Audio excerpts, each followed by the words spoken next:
Ladies and gentlemen, good day. I am Anne Melanie Siantoque, and now we will be talking about intelligence can never be measured through standardized tests. 75, 80, 89, 1.0, 2.4, 3.1, A+.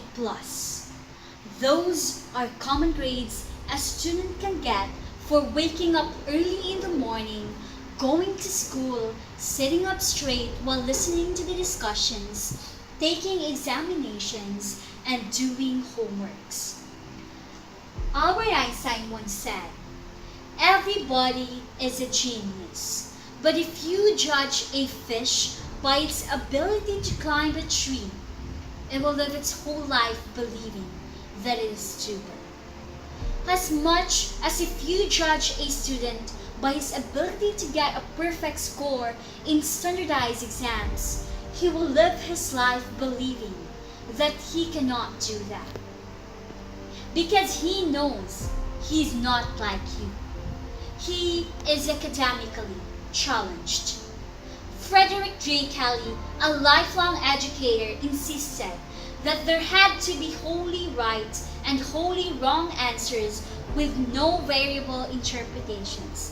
Thus, he created standardized tests, such as multiple choice tests, true or false, identifications, and essays with different criteria. Would that truly measure how knowledgeable you are? Or would that only make students compete to get an A? A letter which determines product quality. You know what? In Finland, there are no school inspectors, no league tables, and no exams until the age of 16. Finland has a culture of collaboration between schools, not competition. Education emphasis is equal opportunity to all. They value equality over excellence. Finnish schools have sports, but no sports teams. Again, competition is not valued. Finnish schools do not assign homeworks because they assumed that mastery is attained in the classroom. But if we take a look at here in the Philippines, a student must undergo nursery level, primary, secondary, before he reaches the tertiary level. And in these levels, standardized test has always been the basis. Thus, primary enrollment rate dropped by a significant margin from nearly 96% to just 88%. Nonetheless, the elementary completion rate was less than 74% in 2013, indicating a significant dropout at the elementary level. To bring the spirit out of every student, that should be our task. Instead of Common Core, let's reach the core of every heart in every class. Sure, math is important, but no more than art and dance. Let's give every gift an equal chance. See, every scientist would tell you that no two brains are the same, and every parent with 2 or more children will confirm that claim. If a doctor prescribed the exact same medicine to all of his patients, the result would be tragic. So many people would get sick. Yet when it comes to school, this is exactly what happens, where one teacher stands in front of 20 kids, each one having different strengths, different gifts, different needs, and different dreams. Yet you teach the same thing, the same way? Now let me tell you a story. A friend of mine named Shane once told me her life story. Shane belongs in a quite wealthy family, wherein her mom and dad expect so much from her. In grade school, Shane was never been so serious with academic matters. In fact, she had always been compared to her younger sisters who always topped in her class. Well, Shane wasn't that bad after all. Only that She never gets first. She never ranked one. She never be on top. While Shane only gets 6, 7, or either 9. But that wasn't bad. However, when Shane enrolled in high school, wherein performance task entails more on performing arts, then there Shane excelled. By then, Shane reached the top. Shane becomes the first. Shane ranked 1. She was born to be a performing artist.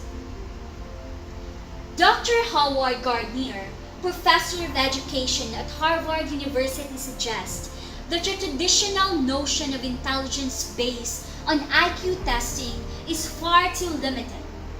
Instead, Dr. Gardner proposes the 8 multiple intelligences to account for a broader potential in children and adults. These intelligences are: number 1, spatial intelligence or picture smart. Number 2, bodily kinesthetic intelligence or body smart. Number 3, musical intelligence or music smart. Number 4, interpersonal intelligence or people smart. Number 5, intrapersonal intelligence or what we call self smart.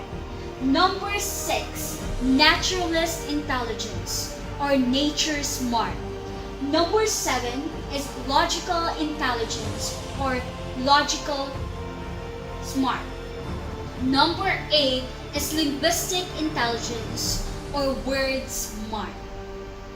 Dr. Gardner said that we should also place equal attention on students who showed individual gifts and other intelligences, the artists, naturalists, musicians, therapists, and others who enrich the world in which we live in.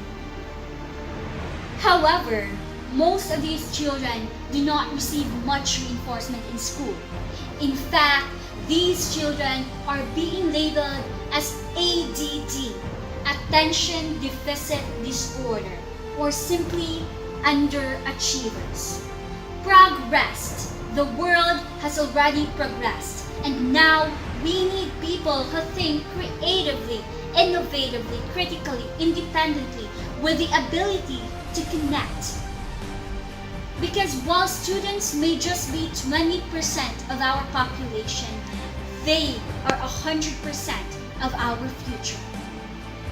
This is a world which I believe, a world where fish are no longer forced to climb trees, a world where students are no longer turned into robot zombies.